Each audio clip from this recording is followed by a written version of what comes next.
I lived in this wonderful city of Chicago for 5 years before I returned to Stanford to go to business school. And I have a confession for all of you.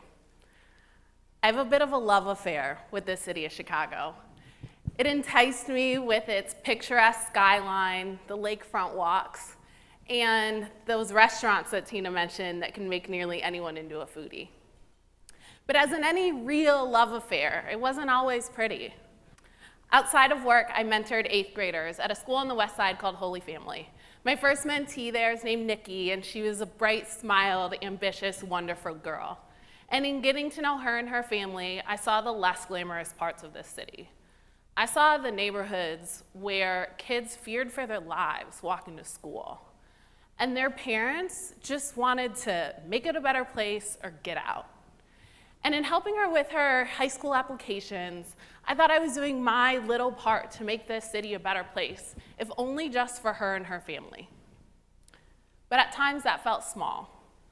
And I sought out other ideas to see if I could have a greater impact. I came across research done by a Yale sociology professor that suggested that crime in this city is strikingly predictable. And in this time when all the narrative around Chicago crime was that it was an epidemic and it couldn't be solved, he gave me hope that there was actually an opportunity for change. And I needed that in the middle of this experience. Now, during this time in my life, I had two very different, distinct parts of my life. I had time at work where I was building skills, and time outside of work where I was exploring my passions. And a big reason why I returned to Stanford to go to business school for a 3rd degree and a lot more tuition from there was that I didn't want to have these distinct parts of my life. I thought of Stanford as this place where building skills and exploring passions are one and the same. And I had the encouragement and the resources to go after the things that were really interesting to me. As I tell you about an example of how I've taken advantage of the GSB, I encourage you to think about these couple questions. The first is, when is the last time that you've gone out and done something that you're really passionate about? And if that wasn't recently, then why not take an opportunity this weekend to take a couple steps towards doing so? So about a year ago, I participated in the LOWKeynotes program, an intensive communication program at the Stanford Graduate School of Business. It's only been around for about 3 years. And through this program, I really got a chance to not just think about what I was going to do to change the world, but to think about how I wanted to communicate that to others. And I want to break down the name of the program a little bit to give it a little bit more meaning for you.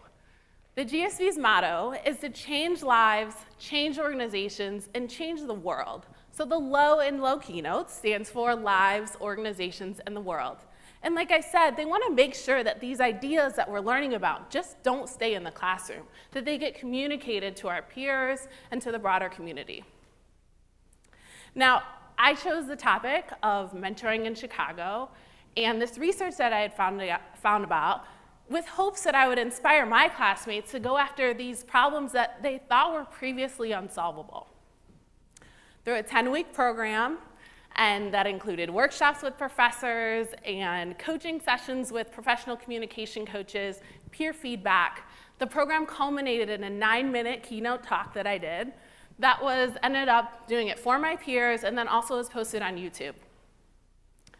And when I went through this process, I also re-engaged in that research and found out things like, even in the most dangerous parts of the west side of the city, 70% of the violent crime happens in 6% of that community's social network.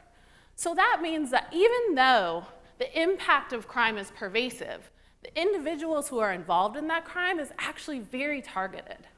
And that the Chicago Police Department was doing things to take this ivory tower research into the streets. This program hit a nexus for me that was really inspiring. I was doing a topic I was really interested about. I was able to really learn a lot and get challenged, but I was supported the whole way. And doing my talk in that room on the last day was exhilarating. But even more exhilarating was when I sent an email to that professor with a link to my talk. And I told him that I hope I did his research justice.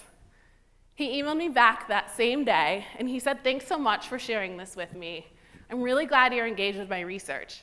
But forget my research. You did yourself justice. So I'm going to be returning to this illustrious alumni ranks in 3 months when I graduate from the GSB. And I've been thinking a lot about how I'm going to apply this idea that I felt in LOWKeynotes to my time after Stanford. What I've come to so far is that I no longer will work at a place where I have to leave my passions at the door. I've accepted a job at Apple because I know that I'll be able to deal with questions and problems that are really important to me, like how can we sustainably source our products? How can we have suppliers that are not just great suppliers, but are socially responsible as well? And I hope to connect with many of you today to hear about how you fuse skills and passions into your life outside of the bubble. Taking a step back, I've shared all of this with you today to really remind you of these magical moments that Stanford helps to continue to create. And to remind you that, these spaces where we build skills and explore passions are not just where learning happens, but where growing happens. Thank you so much.